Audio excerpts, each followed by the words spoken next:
Hello friends, today as I'm filming this is Orthodox Christian celebration of Saint George, the symbol of Christian warrior and of course our protector against the dragon and the beast. As you can see symbolized right here, it's one of the icons and the flags of Georgian nobility.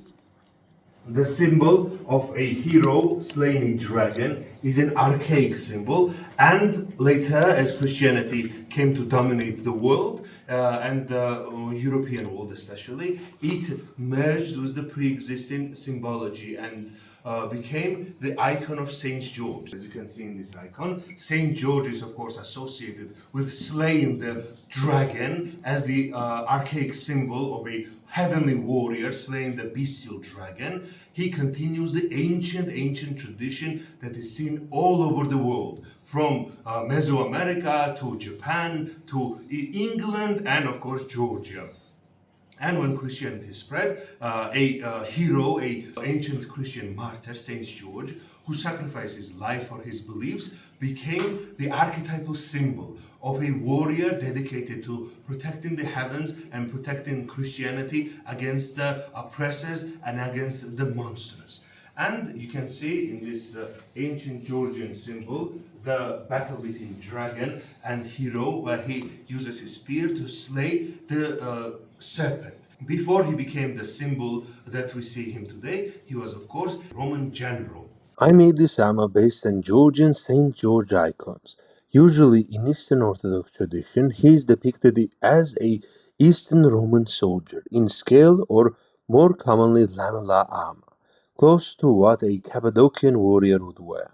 In Western tradition, he is depicted as more of a crusader or later in full-plated knight. He is depicted as the culture's idea of a valiant warrior. Saint George, or as he would have been known by his time, Georgius, was a Roman legionary and a general in the army of Emperor Diocletian. During his period, Christianity was becoming more and more widespread, but in the Roman world, it was still a repressed religion. And unfortunately, due to changing ties, he became a victim of the wrath of Emperor Diocletian, who tried to forcibly convert him back to paganism, but he refused and he was sent and tortured in many different ways. Saint George was born in 3rd century second half in Cappadocia, central Anatolia, then Greek-speaking part of the Roman Empire, now part of Turkey. His father, Gerontius, was a high-ranking member of the Roman army and an early Christian convert that became martyr of the faith, so his mother raised him alone in Palestine, instilling Christian faith in him since childhood. He joined the Roman military like his father and became a renowned soldier, and he caught the eye of the Emperor Diocletian, who appoints him as his general. Early on, Diocletian didn't discriminate against Christians, letting them propagate, but due to rising troubles both inside and outside of the empire, he was encouraged by his pagan high priest to quell Christianity and start persecuting them again. In defiance of the emperor, Saint George stood up and proclaimed his faith, angering Diocletian. So he sentenced him to be hanged and beaten on sticks, then imprisoned and a lodestone placed on his chest. Next day he was put on a wheel of torment. After such harrowing experience, he was healed by an angel. So he confronted Diocletian once more, where in shock emperor's wife Alexandra and others accepted the might of Christian God. Angered, the emperor sent him to be baked alive in a brick burning furnace, where after 3 days he emerged without a wound. Later he was put in a burning hot iron boots, and even after all that he refused to abandon his faith. He was whipped relentlessly and mocked. If his God was so great he should resurrect someone.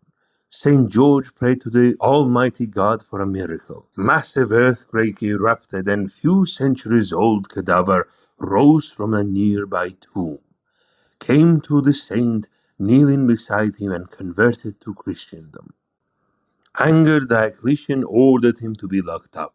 Awaiting final judgment, people came to visit him and received miracles, leading many to convert. Emperor finally pleaded with him to come to the temple of Apollo and sacrifice to him. For it he was promised riches and status. George agreed, but when he went up to the altar in front of thousands, he commanded the statue of Apollo to speak the truth. Was he a god? Spirit residing in the statue replied, No, only Jesus was. After St. George made the sign of the cross, and the idol collapsed. Witnessing this event, majority of attendants converted to Christianity. Even the wife of the emperor, Empress Alexandra, converted. Thus, both George and Alexandra were sentenced to death. Alexandra passed away peacefully on her way to be executed, while St. George was beheaded. This is one of the most popular accounts of the early life of St. George, but there exist many more in different Christian denominations, and even in Islam, where he is presented as a great prophet. He was a Roman, as you can see, a Roman legionary outfit over here, of a Greek origin in the Anatolian Peninsula, specifically Cappadocia. Cappadocia is a central part of Anatolia and a hub of early Christian converts. And that is also where you can see a cross behind me. I'm gonna move slightly for a moment and show it later on. That is the cross of Saint Nino. Us Georgians consider Saint Nino a Christian converter who preached the gospel and converted our society. I've talked about her before in a previous video. You can see the link right here. She is considered to be cousin or spiritual cousin of Saint George. And both Saint Nino and Saint George are spiritually considered to be the main Christian icons saints. So Saint Nino was the one who spread gospel and Christianity to Georgia. But we also know that there are Christian pockets inside Georgia before her, but she was the one who converted our king himself. She is also thought to be the one to popularize St. George here, building a church in his name in her lifetime of proselytizing. Some patriarchs even promoting the theory that Saint cousins from Cappadocia were actually Meskhetian Georgians in origin, as a lot of ethnic Georgians lived in Anatolia even before the Hittites, and to this day. But this is a very fringe theory. Another fringe theory is that Western name for my country, Sakartvelo, comes from the Saint George. It was a popular idea during the Crusades, as Saint George became the icon of the Crusaders, and they came to associate Georgia with the saint. It is accepted that the modern flag of Georgia comes from the Crusaders, as it was the flag of Christian Jerusalem, and it was also associated with Georgia. The flag itself contains the red cross of Saint George, which was previously used by other Georgian Christian kings. Some claim as far back as King Vakhtang of 5th century, but most assuredly by King David the Builder in 12th century. St. George's cross is a red cross and a white background. Similar cross designs has been used by many different kingdoms and is prominent to this day. Of course, many associated with England. First, in this video, let's stick to talking about Saint George himself. Saint George was a protector saint of many parts of the Christian world. Of course, Georgia would be, as a Georgian myself, I would say he is our top guy, but of course he became also pretty well known for being the protector saint of England and many other countries. And as Christian nations, we can all be proud of such a valiant warrior and a Christian martyr to be our protector.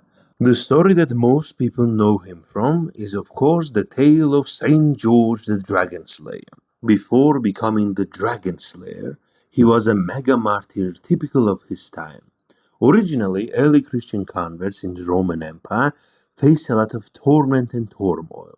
The early converts were persecuted, tortured, fed to the lions in the Colosseum as entertainment to break the will of the faithful. Yet a story of a noble soldier who stood fast even in the face of the emperor became the symbol of a tortured Christian who refused to abandon his faith even under the worst torment the Roman Empire can muster. He was a hero of the persecuted, more in line with Jesus' teachings of non-violence and self-sacrifice. He did not fight back, like Jesus didn't resist the Roman soldiers. He willingly put himself in the mercy of Diocletian. But when Christianity became a state religion, they needed a warrior icon to rally behind. Saint George, Saint Theodorus, and Saint Demetrius, other high-ranking Roman soldiers persecuted by Emperor Galerius, also Saint Maurice of Egypt, and Saint Mercurius the Scythian became the basis of the military saints, becoming very popular as the protectors of Christian warriors and defenders of Christendom. They took on the existing symbology of mounted warrior slaying a serpent that was already very popular around the world, especially in the Roman Empire and its subject cultures. Saint George, already being the most popular military saint, took on the traits of the heavenly dragon slayer that is a core part of many world myths. Is a powerful symbol that represents battle with chaos, eternal struggle against evil, and order vanquishing discord, bringing peace and tranquility. Such archetype can be seen in the Bible as well, most notably Archangel Michael, who is God's heavenly warrior and commander of the heavenly hosts.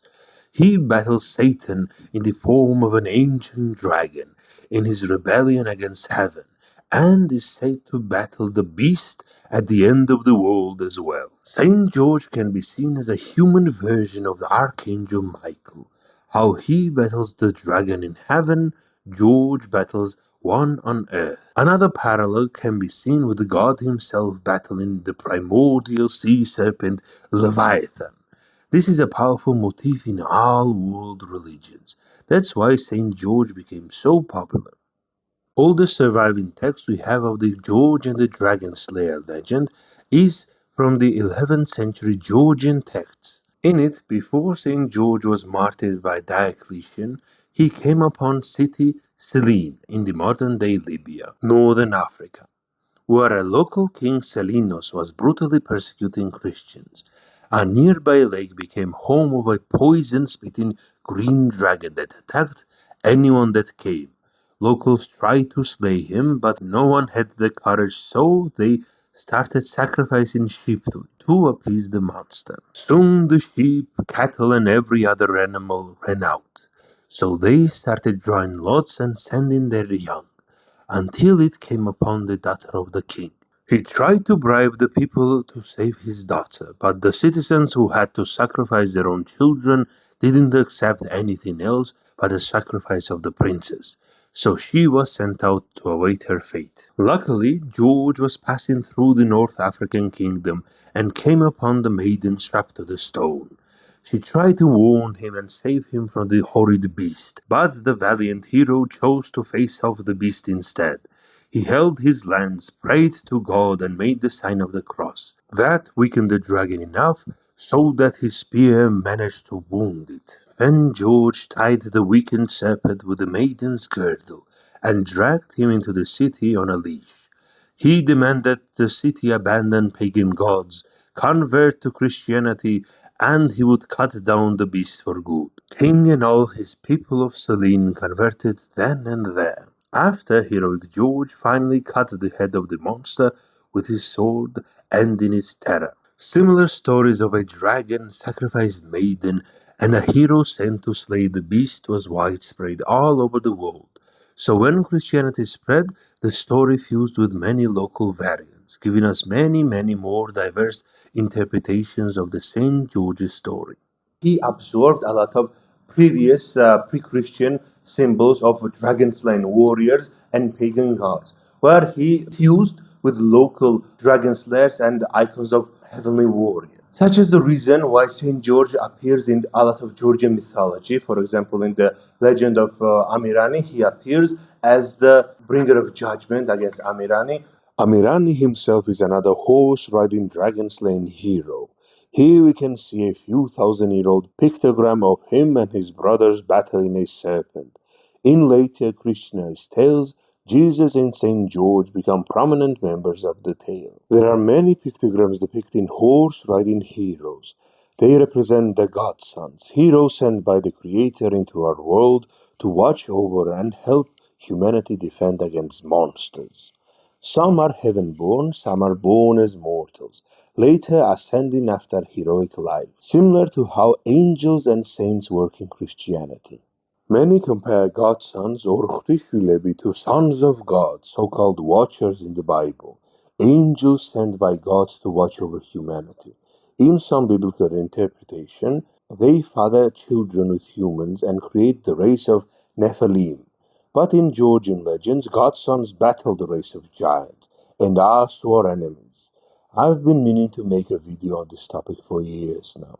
Georgia became Christianized early on, but kept many of its old ways, eventually mixing. Many of the old godsons becoming different St. Georges. And one of the symbols of Georgian mix of pagan and Christian ideals in St. George is this two-headed arrow, which is a symbol of Griagi, St. George of the Swan and the Western Georgian world, who slew the dragon with such a two-headed spear, a two-headed spear arrow. Of course, it's a massive spear in the museum, you can see, but to him it was merely an arrow. You can see, to us it would be the size of a spear, but to him it would have been the size of an arrow. And in this fusion and in this symbolism came a new icon that is popular in Georgia and became the symbol of Free Georgia in 1918 when we first became independent after the collapse of Russian Empire. That was the White George. White George is a fusion of Saint George and pre-Christian Georgian icon and god of the moon. In Georgian pantheon, god of the sun is a female Barbale, and god of the moon, now we refer to him as White George. White George in Georgian legends was captured by the evil Kaji and cut into 365 or 66 pieces and scattered around the world. So he wouldn't reunite and become whole again. But each piece becomes an independent Saint George, an independent hero, and each of them also has their own temples. There are many small temples and shrines dedicated to pre-Christian idols absorbed by Saint George.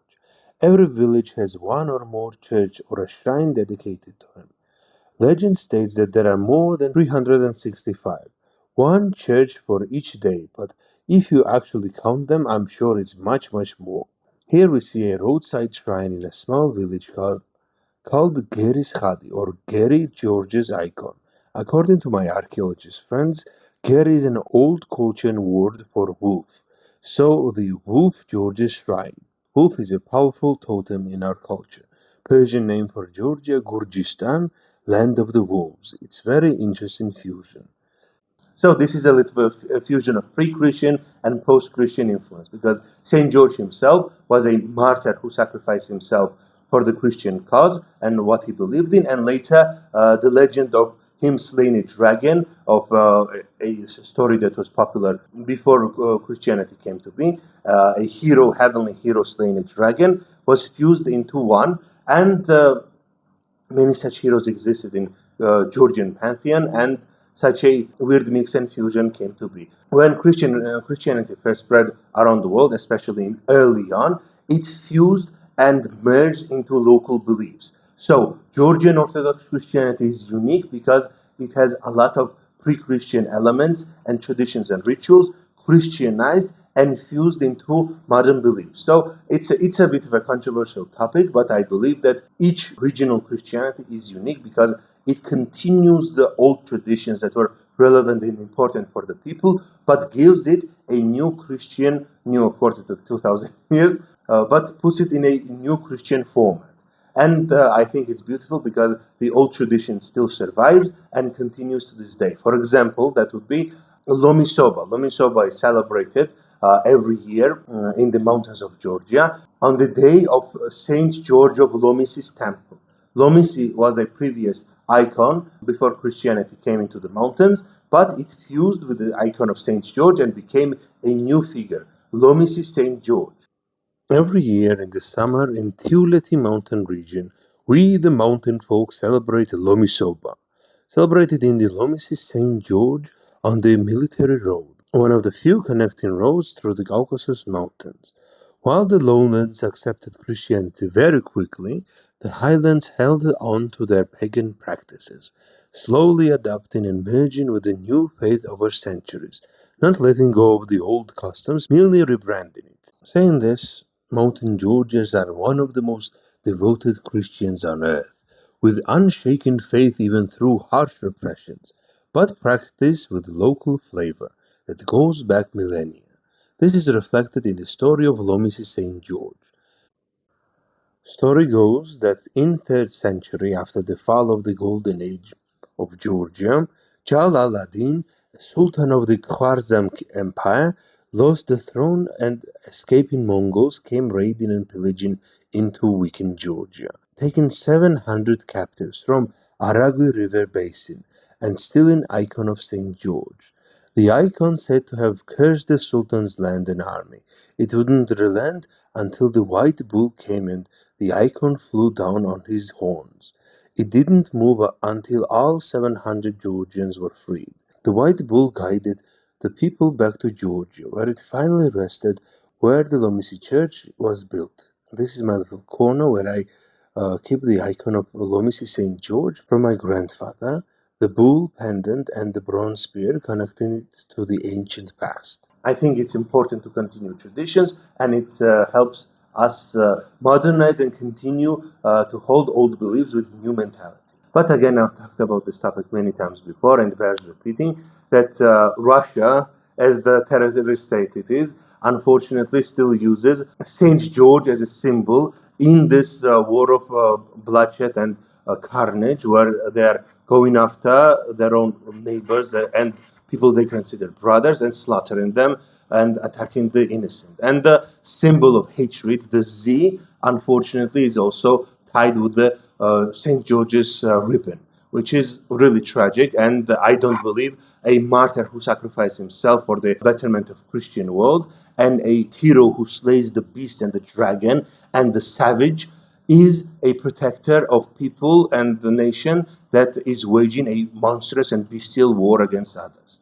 So let's all try to remember who St. George is and what he stood for, and let's continue honoring his name and praying to him so he can pray for us all.